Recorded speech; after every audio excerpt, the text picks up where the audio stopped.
Ian Arnold Rose. Ele é biólogo, ele é pesquisador, tem 94 anos.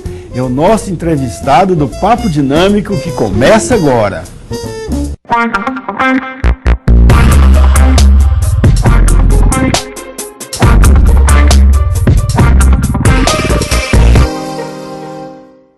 Olá, gente boa, muito boa noite. Estamos iniciando o Papo Dinâmico na PUC TV Goiás. E você pode também nos acompanhar lá no YouTube, no canal do programa Papo Dinâmico e no canal da PUC TV Goiás. E acompanhe a gente, não deixe jamais de acompanhar a gente nas redes sociais, no Facebook, no Instagram, no Twitter, lá no perfil do programa Papo Dinâmico. Hoje nós vamos entrevistar aqui dois ilustres doutores, pesquisadores, com muitas histórias para contar para nós. Temos aqui o professor Clóvis Eco, que é coordenador do programa de pós-graduação Stricto Sensu em Ciências da Religião. Boa noite, professor, seja bem-vindo mais uma vez aqui no Papo Dinâmico. Boa noite, é a segunda vez, privilégio. Perfeito. E ele traz com ele, né, o professor Ian Arnold Rose, biólogo e pesquisador. Professor, muito obrigado pela presença, seja bem-vindo aqui ao nosso Papo Dinâmico, muito boa noite. Muito obrigado, sinto muito privilegiado a estar aqui, además em Goiânia, que eu gosto muito, boa gente aqui. O senhor nasceu na Letônia? Tá. Minha vida é muito colorida, com muito colorido. Sim, nasci em Letônia. Em 1926. Tá certo. E em plena atividade intelectual. Tá. 94 anos de idade, parabéns. 93, ainda não. Eu não fez o 94. Mas parabéns por ter uma vida tão vigorosa, tão produtiva. Então, foi muito interessante que a guerra, Letônia é um país livre e todo tranquilo. Só para o nosso telespectador entender, Letônia é uma cidade que pertence, uma região, um país que pertencia à antiga União Soviética, não é? Tá. O senhor nasceu em 1926, então entre a Primeira Guerra Mundial e a Segunda Guerra Mundial. Tá. E que a Letônia participou ativamente, né? Sim, estávamos. Pois a vida é muito movida, mas que um país pequenino tem a Alemanha, o grande poder, a União Soviética, grande poder, todos queriam ganhar um ao outro, nós pequeninos estamos metidos vendo o que vai ocorrer com nós. Mas é interessante que tudo foi tranquilo, mas com primeiro a União Soviética ocupou nosso país e estavam bom. Ustedes estando aqui, precisamos ocupá-los. Mas um ano mais tarde, em que já a Segunda Guerra Mundial e os alemães entraram, estavam nesse país, e nós não queremos nem alemães, nem soviéticos, queremos ser tranquilos em nosso país. Mas passou a coisa e empezaram as dificuldades. Primeiro, a Alemanha entrou muito perto de Moscou e todo esse tempo nós estamos aqui bajo a organização alemã. Mas quando começou a retroceder de novo a guerra hacia a Letônia de novo, pois precisávamos fazer alguma coisa, porque os alemães queriam ter um exército que não vão andando bem mal. Pois, que vão fazer? Pediram que os países bálticos, Lituânia, Letônia, Estônia, mobilizam seus jovens. E precisam mobilizar. E logo, ok, você agora são soldados, mas em Alemanha. Como em Alemanha? Eu sou letão. Não, vocês, porque são voluntários, vocês são SS. E em Alemanha, SS era um corpo voluntário. Assim que voluntário, não somos voluntários, não temos nada que ver. Era voluntário, mas não tinha opção. Não, precisamos ir, logo íamos à Alemanha com muitas interessantes coisas, treinamentos, tudo como os soldados que precisavam fazer. E a coisa muito interessante ocorreu. Quando nossa gente estava muito perto, já preparada para ir à guerra, a noite anterior passei visitando um amigo meu em outro campo letão, volto e tinha dor, garganta bem malo, e chego na manhã onde os sanitários, onde doutores dizem, você tem difteria, não tem que ir à guerra, precisa ir ao hospital.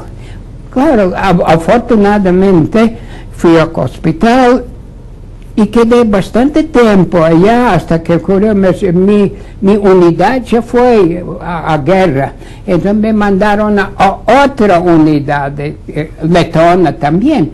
Pois, Letônia, cheguei, não conheci gente, mas estamos letões juntos, vai bem. Como eu conheci um pouco a taquigrafia, máquina de escrever, que é muito raro nesse tempo, não muita gente falava, né? Então, você vai a trabalhar como Centro General, direção de batalhão nosso, ok. Eu estava trabalhando, mas não me gostou nada dessa guerra. E eu pensei, agora a minha oportunidade de ver como posso sair deste problema. E eu escrevi minhas próprias... Você precisa ir urgentemente a Berlim a conhecer essa coisa. E eu firmei... Assim o senhor saiu da Letônia, foi para Berlim, para a Alemanha, e esperou ali o fim da guerra, o fim da Segunda Guerra. Isso, exatamente. Já. Eu anduve muita volta e não cheguei em Berlim. Meu amigo que pensou que ele está allá, não estava allá, precisa voltar a outra unidade. E agora todos nos viram em barco, perto que chegou por barco ir a Letônia, os alemães. Você precisa defender seu país, seu patria. Que para que os alemães ganhem? No, nada disso. Estamos em barco lá saindo. E andava o barco de noite, em dia de manhã, chegaram os aviões soviéticos bombardear, disparar, e nosso barco já estava hundindo. Pegou duro e estamos bajando lentamente e o capitão precisamos fazer outra coisa. Em vez de seguir a Letônia, ele estava muito perto da Dinamarca. Dinamarca tinha muito... Bajamos bem, mas não hundimos mais e os alemães que ocuparam Dânia estavam bom. Precisamos conseguir essa gente que chega à terra. E 3 horas mais tarde, os soldados alemães renderam e quedamos livres, já não há guerra mais. Mas então quedei na Alemanha e como não tinha ninguém, pessoa que perdi, eu pensei que perdi nesse tempo minha família, mas estou na Alemanha, vou a ver se posso ir em alguma parte interessante. E foi muito interessante. Em Letônia eu gosto colecionar estampas, como eu falei. Isso, estampa mesmo. Para correio, tá? E selos. Selos, tá. Selos. Eu tinha 4 selos venezuelanos. E estes venezuelanos estavam muito interessantes, todos tinham como gris, um pouco azul, e também um soldado em cavalo que andava. Eu pensei nesse tempo, bem interessante este país. Agora tenho oportunidade de emigrar para a Venezuela. Foi assim que o senhor foi para a Venezuela? Tá. Porque o senhor tinha o quê? 20 anos de idade? De 17 a 18. 17? Não, 18, 19, foi depois do fim da guerra? Já, 17 terminou a guerra. Aham. E 18 anos de idade. 2 anos mais tarde fui para... O senhor foi sozinho ou foi com alguém da família? Não, eu perdi toda a família. Não, eu pensei que perdi porque não tinha mais ninguém, nenhuma... Tinha mais notícia da família? Já.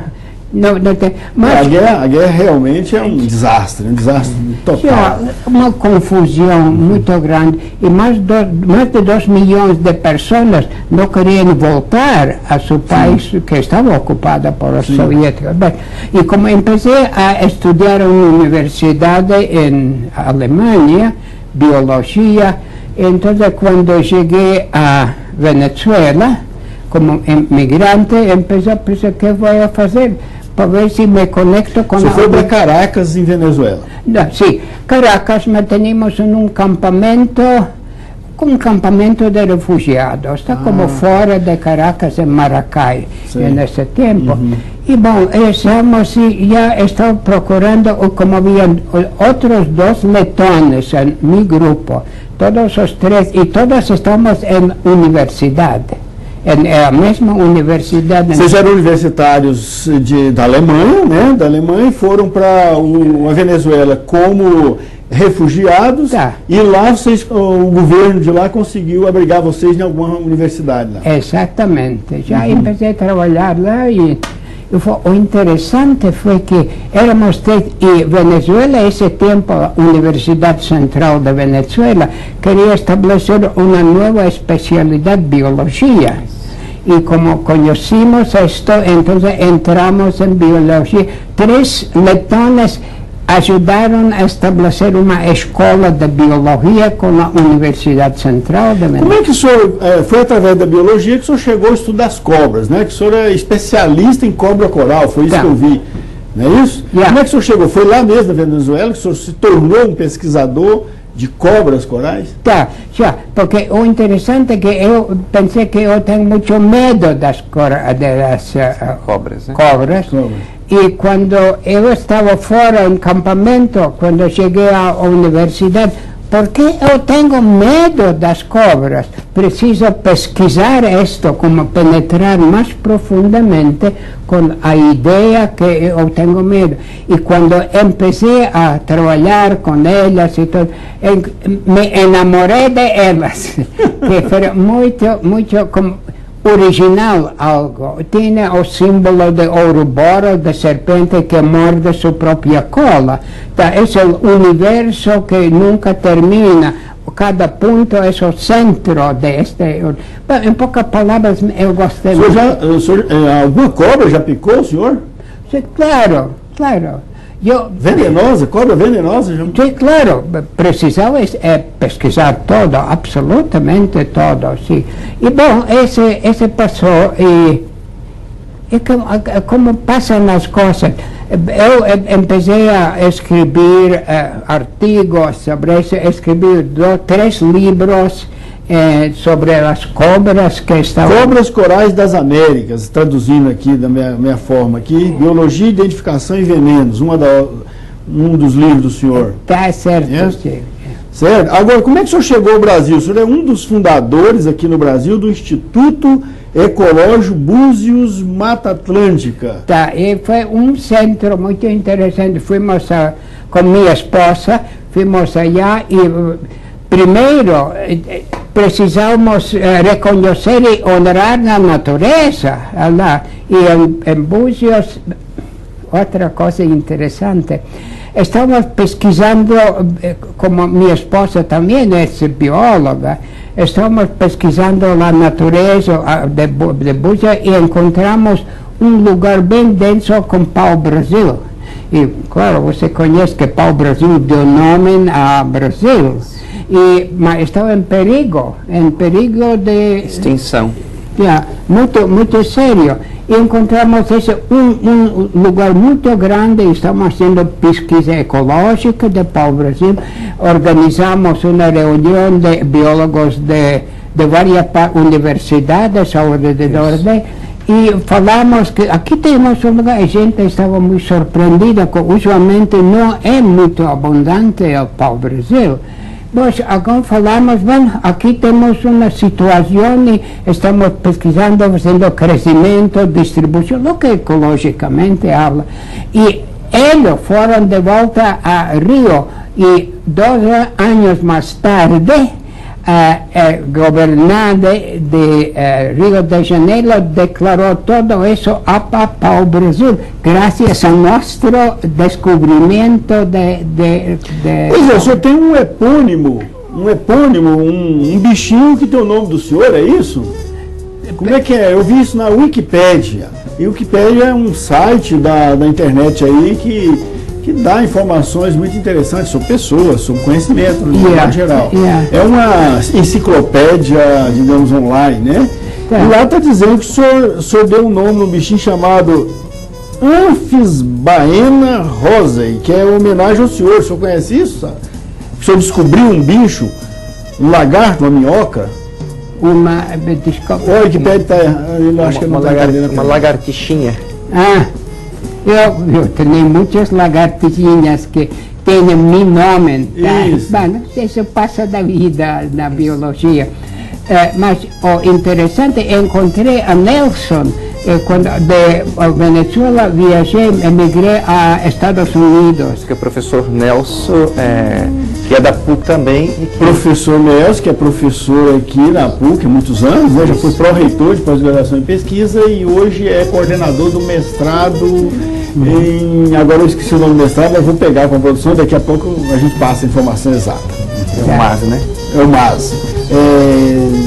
Não vou lembrar. MAS, o que significa? O mestrado não, MAS é da saúde, não é esse, não é outro. Isso é bem interessante.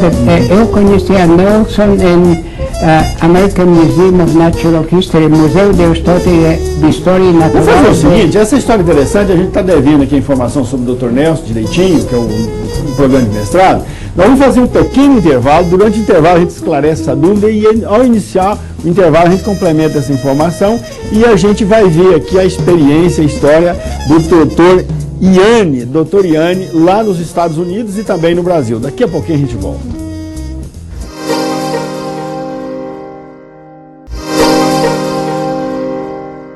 De volta com o Papo Dinâmico na PUC TV Goiás. Nós também estamos lá no YouTube, no canal do programa Papo Dinâmico e também no canal da PUC TV Goiás. E não deixe de nos acompanhar nas redes sociais, em todas as redes sociais conhecidas aí que você tem costume de navegar. Lá no perfil do programa Papo Dinâmico nós estamos lá. Hoje estamos falando aqui com uma autoridade na área da ciência, uma pessoa que viajou o mundo, fala 6 línguas, no mínimo 6 línguas, o português arranhando um pouquinho, mistura um pouquinho de português com espanhol, mas dá para a gente entender o que fala, e eu e o doutor Eco aqui, doutor Clóvis Eco, estamos ajudando aqui, tentando, né, traduzir o que fica um pouco obscuro do que ele fala, mas é importante a gente ouvi-lo, porque com 94 anos de experiência de vida e de experiência do conhecimento, produzindo conhecimento para esse mundo afora, ele é uma pessoa que realmente traz muita informação útil, que é o propósito aqui do nosso programa, levar informações úteis para os nossos telespectadores, informações que possam edificar a família goiana, né, a família que nos assiste toda semana aqui.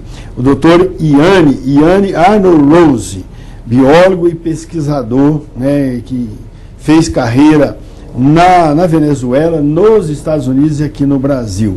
No bloco anterior, a gente ficou devendo aqui o nome do mestrado lá do Dr. Nelson, que é amigo há 40 anos do Dr. Iane, que é professor aqui da PUC Goiás, foi pró-reitor, vice-reitor, né, de pós-graduação e pesquisa, e ele é coordenador do mestrado, como é que é, doutor? Doutor Clóvis. Mestrado em Ciências Ambientais e Saúde. Isso. Né? O problema é que a gente é preocupado com a sigla, mas tem o MAS, que é o Mestrado em Assistência à Saúde. Isso. E esse é Ciências Ambientais e Saúde, que é um mestrado da área de biologia, de genética. Não, tem um mestrado de genética também, mas esse é o mestrado na área de biologia e principalmente a biologia focada na questão da saúde. É isso? Então, o doutor Nelson também é uma pessoa que a gente peça a produção aí para agendar um dia com ele aqui, para nós também fazermos um bate-papo com ele, que é também uma pessoa que tem história em Goiás, no Brasil e no mundo, principalmente na área da pesquisa em serpentes. Então, nós temos que trazer o doutor Nelson aqui, amigo do doutor Iane. Professor Iane, então, aí o senhor foi para os Estados Unidos. Lá nos Estados Unidos o senhor teve uma carreira brilhante lá, foi diretor do Museu de História Natural de Nova York? Não, estou parte desse museu, fazendo minhas pesquisas em cobras. Mas quando chegou Nelson, ainda jovem que chegou, e imediatamente fizemos uma amizade bem simpática. E eu ajudei a organizar um pouco. Ele tem boa mente, ele, e precisava um pouquinho de ajuda para organizar-se. E claro, e cheguei aqui, fomos com ele a Rondônia, quando ele estava pesquisando as cobras de inundação que tinha. Em poucas palavras, hicimos uma boa amizade e os dois precisávamos muito mais como experiência de pesquisar cobras e tudo isto. E quando eu escrevi este livro, As Serpientes Corales do Novo Mundo, das Américas, claro, ele tinha muita informação muito importante das coisas do Brasil. Assim que unimos nossos esforços para ajudar um ao outro de fazer o que precisávamos fazer com as cobras. Tá? O senhor é herpetologista, que é especialista em répteis, né? De anfíbios e répteis, inclusive lagartos, cobras e tudo isso. Tá, eu vejo aqui que o senhor tem um artigo também publicado sobre as espécies répteis da Venezuela e que pertence à coleção acadêmica de ciências naturais da Filadélfia. O senhor atuou também na Filadélfia? Sim. Ontem eu passei, quando eu comecei a pesquisar, me concentrei nas cobras corais.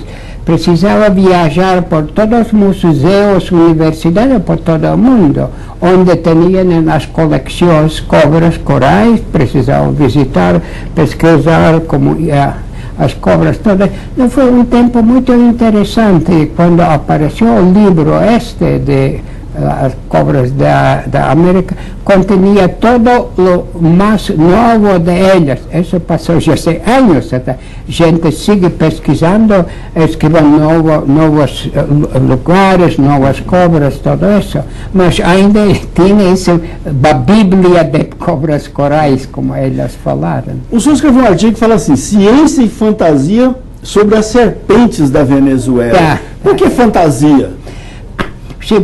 Em Venezuela a gente conhecia muito pouco as cobras e precisava fazer não somente sobre o resumo das cobras, mas a gente tinha muito, a cobra anda, corre atrás gente, tu sabes, não, de noite deixa seu veneno no rio e de manhã toda essa fantasia muito hermosa, essa fantasia, mas ao mesmo tempo como não tem, também há lugar que quando corre a cobra vai rolando atrás de pessoas, mas todas as coisas hermosas, interessantes, mas precisava eu incluir todo isso para que a gente... Assoviar à noite chama cobra?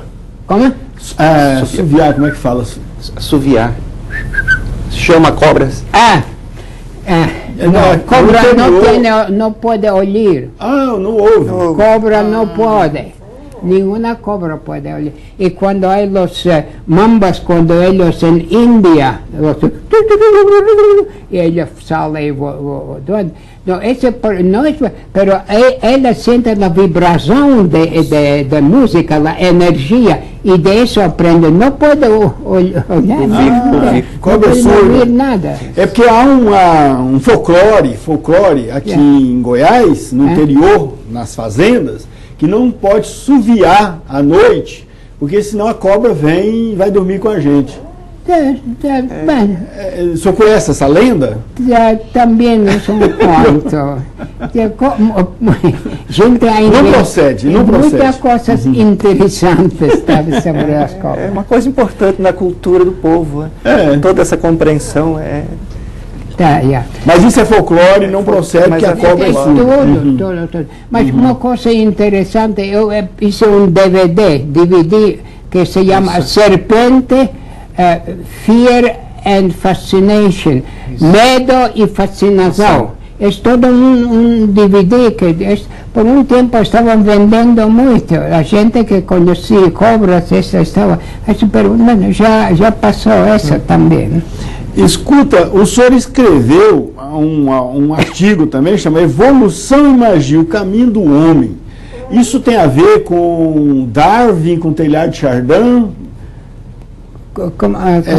Evolução e magia, evolução de magia. Isso é outra distância. É que somos humanos, tá? Estamos parte da evolução. Mas não conhecer a minha percepção é o seguinte: nós outros, como seres humanos, estamos como atrapados em nosso corpo.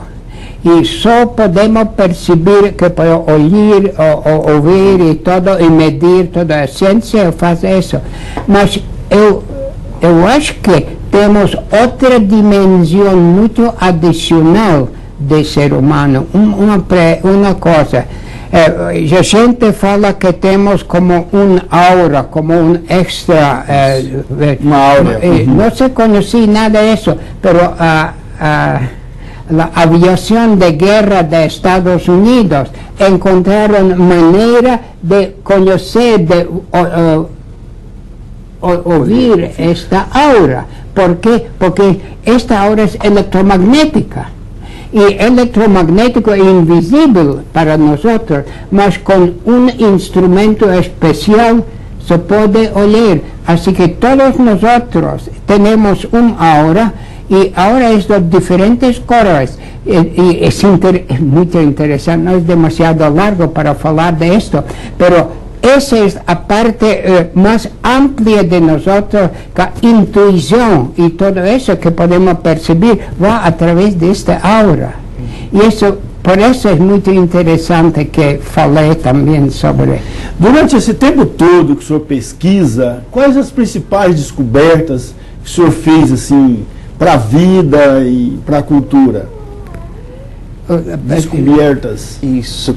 Quais são as principais descobertas durante toda a sua pesquisa que o senhor descobriu para si próprio, né, para si, mas também para a humanidade? Está certo, absoluto. Os maias, os indígenas maias, eu que sou vosotros, eu que sou vós. E isso indica que há uma conexão invisível entre a gente. E se uno pode intuir, pode falar intuição, descobrimos que somos muito mais juntos, que não somente que mire, eu penso que eu sou o único universo que existe, não é certo? Não tem mais nada, eu conheço que você também tem, mas essa é uma trampa. Onde está o universo? Não está lá, está em nossa mente, porque eu percebo as coisas fora e monto meu próprio universo. Eu tenho meu universo dentro de mim. E agora eu acho que estamos em evolução humana, estamos perto de abrir todas essas coisas, não como um sonho, mas como uma realidade. E guerra, amor, harmonia, todo estará mais e mais real quando encontramos que efetivamente estamos juntos. Meu universo também, mas há mais coisas dessas. Tá, vamos fazer um pequeno intervalo, a gente já volta, vamos aprofundar mais isso e vamos falar também do título de doutor honoris causa que ele recebeu pela PUC Goiás daqui a pouquinho.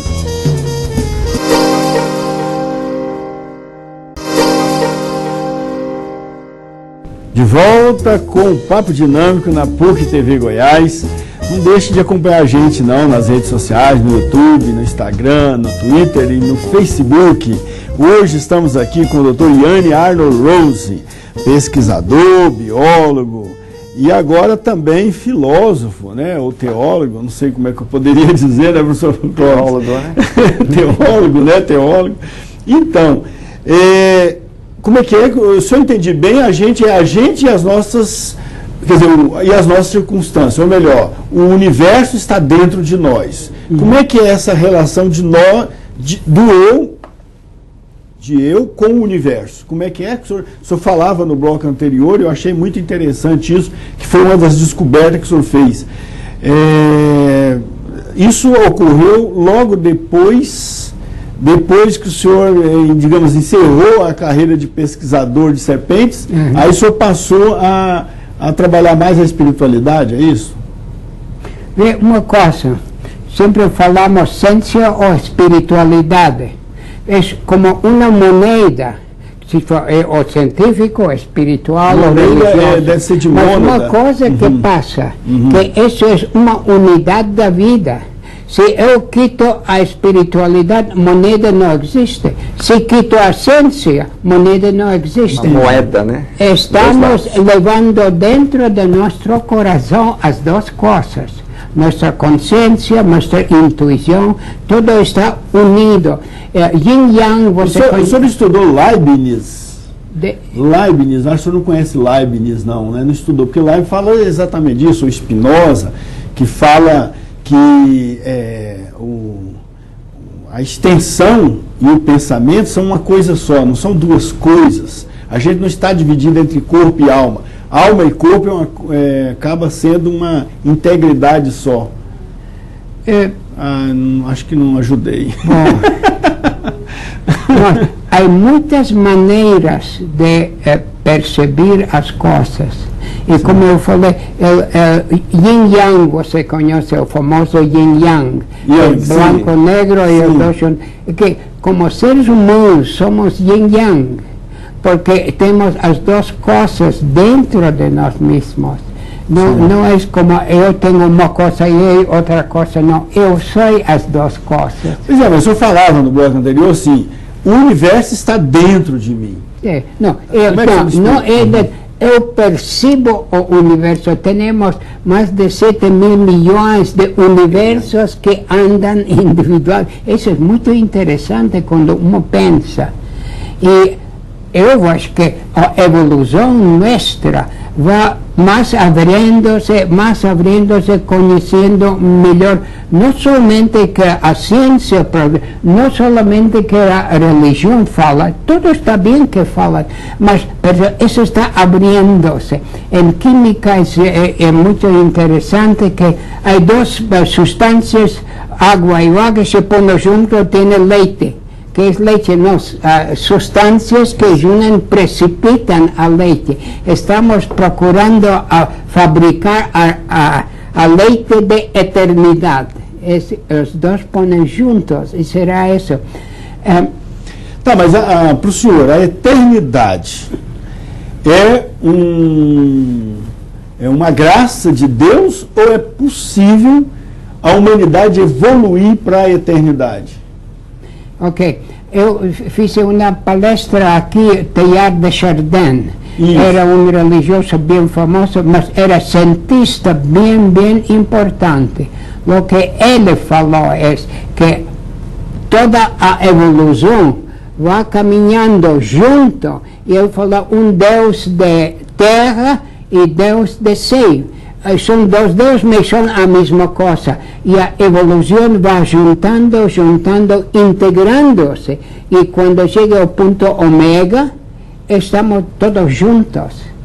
Estamos juntos e para ele, para Teilhard, que ele é o homem, ou a essência do homem, vai receber e ter Cristo como o grande centro cósmico que faz unificação, unidade de toda a evolução sobre a Terra e todos animais, plantas, pedras, tudo estará junto. Essa é uma percepção que eu gosto muito, porque não estamos a parte de animais, de plantas, não, somos parte da natureza. E reconhecendo esta realidade, já empezamos a ver que o mundo é bem diferente como momento aislado, eu sozinho, o único universo que existe. Alguma coisa, precisamos ainda seguir pesquisando isto. E temos isso como Teilhard de Chardin, ele era um santo que tratou de ajudar a livrar a religião de seu dogma. E cientistas têm outro dogma. Eu que posso olhar e medir, isso existe, isso não existe. Cientistas têm um dogma. Teilhard, Chardin, ele faz um contraponto ao Darwin, né? Charles Darwin, que criou a teoria da evolução, a mutação das espécies, né?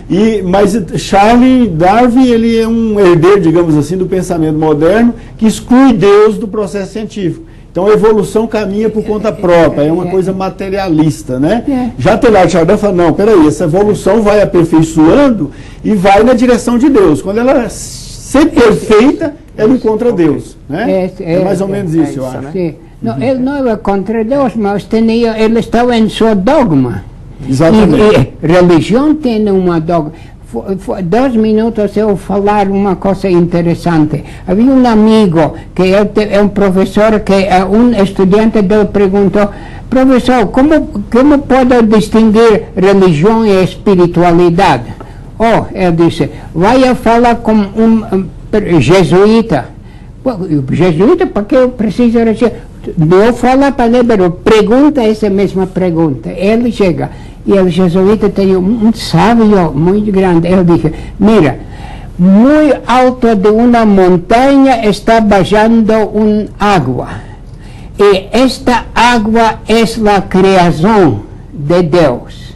Mas quando é puro que fala puro amor, quando vai baixando donde humanidade, cada grupo agarra essa água e cambia isso. Isso é isso não deve ser isso. Você não conhece todo. A luta empieza quando a pureza de amor chega. E por isso temos tantas religiões, todo que o meu Deus é melhor que outro. Eu não preciso de todo isso. Doutor Yanni, me ocorre agora uma pergunta, eu não sei se eu vou conseguir elaborá-la claramente. Eu vou fazer a pergunta, o senhor pensa aí, e a hora que a gente voltar, o senhor responde. O Dr. Cross falou aqui que o senhor pesquisou até os 80 anos, mais ou menos, as serpentes, os répteis e tal. A partir daí, o senhor passou a dedicar à espiritualidade, mais ao estudo, digamos assim, filosófico, ou do sentido da vida. Por que o senhor, de repente, mudou, deixou as serpentes de lado, os répteis, e passou a dedicar um estudo espiritual, digamos assim? Não precisa responder agora. Daqui a pouquinho o senhor responde, vamos deixar no ar e já volta.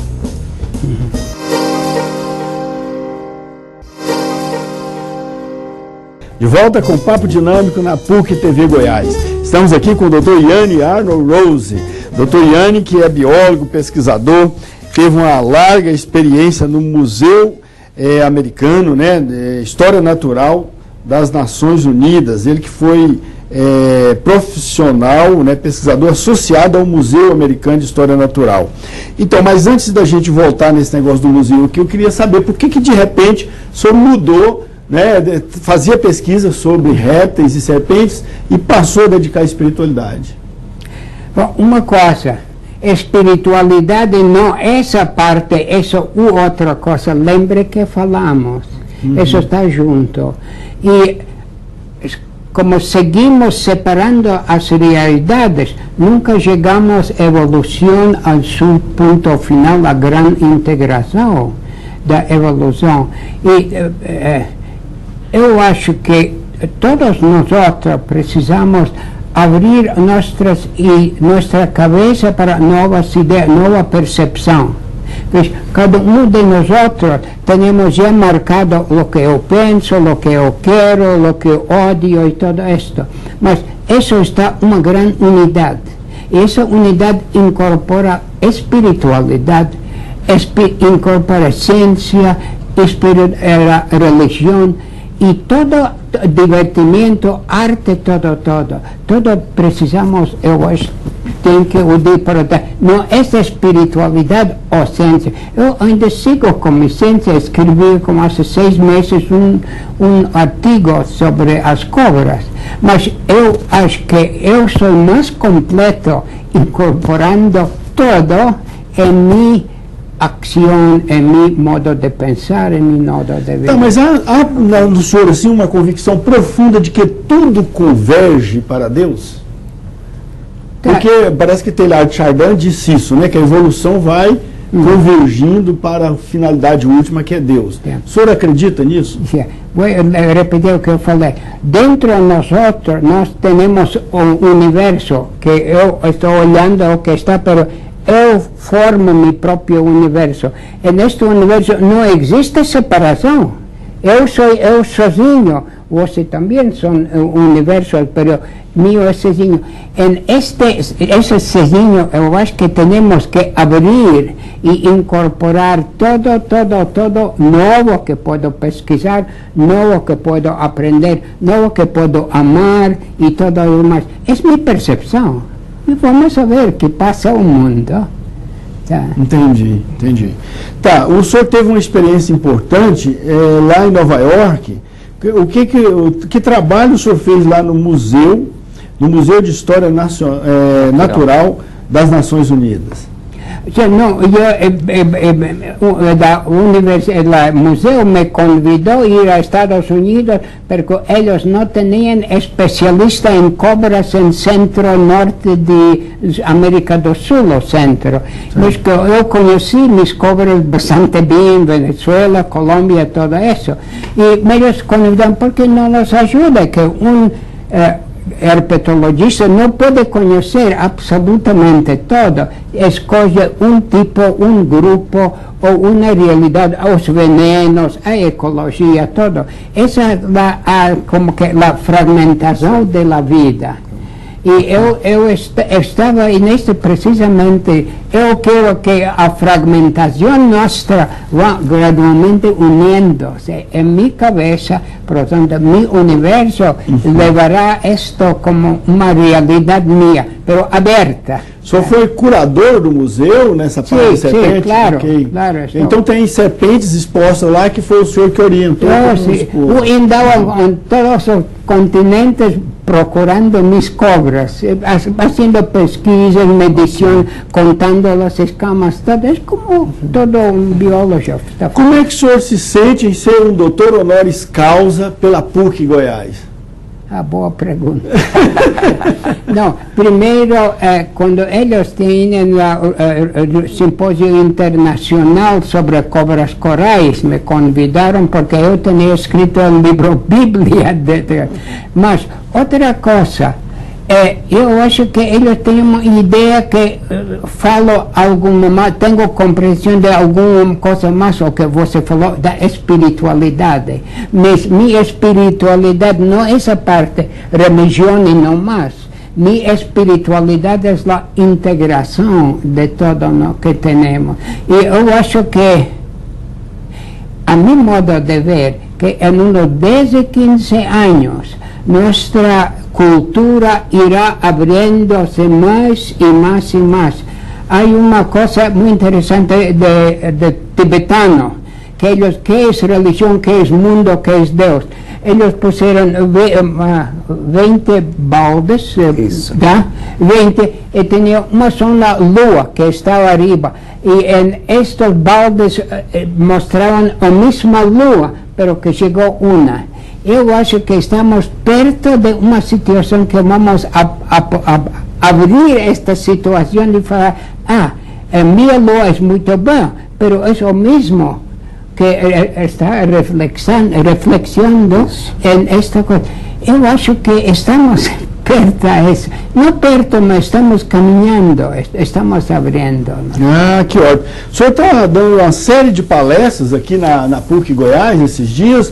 De que o senhor está falando agora nesses dias aqui, principalmente lá na Escola de Formação de Professores, no programa de mestrado e doutorado em Ciências da Religião, né, doutor Clóvis? Isso, então ele trabalhou sobre a Teilhard de Chardin e agora uma conferência aberta sobre a religião e tradição. Ele vai trazer a experiência. Tem um projeto na Colômbia muito interessante, onde eles trabalham com os indígenas, e é um local que tem muitas cobras. E ele criou um antídoto, onde que os indígenas não matam mais as cobras, mas eles têm a contraprova, então eles preservam essas serpentes. Então ele vai apresentar como que funciona esse projeto, que é a religião e a tradição, como que você segura a tradição, mas não destruindo o planeta. E uma palestra, né, que foi ontem, com a turma da biologia, né, sobre o específico da área das ciências humanas, que eu não participei devido à minha agenda. Atualmente o senhor está fazendo alguma pesquisa específica, pesquisa sistemática? Há duas coisas na pesquisa. Isso é o que um pode medir, fazer, aprender, mas precisa ser pesquisa dentro de sua cabeça, sua percepção, seu entendimento. São os fenômenos, os estados imediatos da consciência que o senhor fala? Que... É um pouco difícil de especificar. Mas são os conteúdos que pertencem à nossa mente, o senhor está pesquisando. Mas todos somos geniais, mas hemos perdido a genialidade fazendo nossas preferências. Eu gosto disso, não me gosto disso, é estúpido, isso é bom, eu me gusta essa mulher, me gusta esse homem, tudo isso. E isso está fechando nossa abertura. A juventude de hoje perde tempo com coisas sem sentido? Os mais jovens perdemos tempo com coisas sem sentido? Não perdemos tempo. A evolução nunca perde tempo. Está pesquisando, não dá bem, vamos para o outro lado, e muitas novas espécies chegam que são melhor adaptadas ao meio ambiente, ou tiram, não dá bem. E somos nós que estamos viajando nesta evolução. E foi uma coisa louca que eu ia fazer. Nós precisamos livrar-nos de nós mesmos. Porque eu tenho esta que eu quero, não quero, mas dentro de trás disso está uma realidade verdadeira, profunda. Se o senhor pudesse viver toda essa vida de novo, o senhor fazia tudo do mesmo jeito ou mudaria, faria outra coisa? Não, outra coisa. Se eu fosse viver de novo, começar do primeiro mês até 94 anos, o senhor faria a mesma coisa? Não. Eu estava aprendendo. Todos somos estudantes da vida. Universidade da vida, estamos todos 7,5 bilhões de gente, estamos todos em universidade da vida. Pode ser universidade da vida divina, pode ser qualquer coisa. O divino não é a parte de mim, esse é mim. Sim, mas o senhor arrependeu de ter feito alguma coisa ou de não ter feito coisas que o senhor gostaria de ter feito e não fez? O senhor repetiria a vida de novo? Faria as mesmas coisas? Não entendendo a pergunta. Uma coisa, eu amo a vida completamente. Eu sou optimista perdido, mas toda a minha vida me senti a mesma coisa. Quando ia por la guerra, estava vendo, que guerra, que extraordinário! Quando via gente morrendo, e muitas vezes, que realidade que estou vivendo. Todo estava aprendendo, entendendo, aprendendo, estudo. Você tem também seu caminho para aprender, mas ainda não hemos terminado de aprender. É verdade que quem é mordido de cobra, quem sobrevive a uma mordida de cobra, ao veneno da cobra, fica mais resistente, fica mais imune a vírus, a, sei lá, qualquer coisa que ataque o corpo? Fica mais forte? A realidade que estamos vivendo está muito abaixo. É uma corrente esta se chama corrente da vida.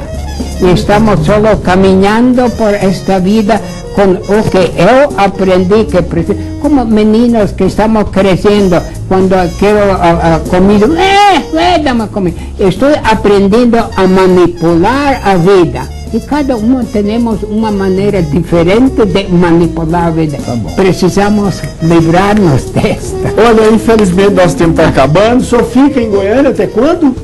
Como? Aqui em Goiânia, o senhor fica até quando? Quando que retorna para os Estados Unidos? Na volta? Naquela. Retorna sexta-feira. Já em dois dias. Sábado. Só mais 2 dias? Nossa! Então, por pouco a gente não conseguia entrevistá-lo aqui. Obrigado, parabéns à produção que conseguiu garantir essa entrevista aqui. Espero que seja histórica para PUC TV e para PUC Goiás também. Professor Yannis, muito obrigado pela presença, muito boa noite. Muito obrigado ter a oportunidade de falar com vocês, intercambiar ideias.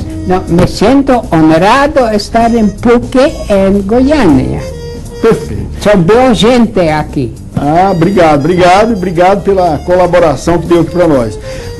Dr. Clóvis, muito obrigado também pela presença, muito boa noite. Agradeço a oportunidade, é uma honra, né, estar aqui com o professor. Com certeza. Essa figuraça, referência mundial, a gente conseguir esse bate-papo aqui na PUC. Não é todo dia, ainda que a linguagem, o português seja um pouco, às vezes, rebuscado, mas é sem dúvida valiosa essa entrevista que fizemos aqui. Tenho ela como um marco histórico, né? E me sinto já feliz. Se eu tivesse feito só essa entrevista, já me seria realizado como apresentador desse programa. Para você que nos acompanhou, um grande abraço, muito boa noite, até a próxima.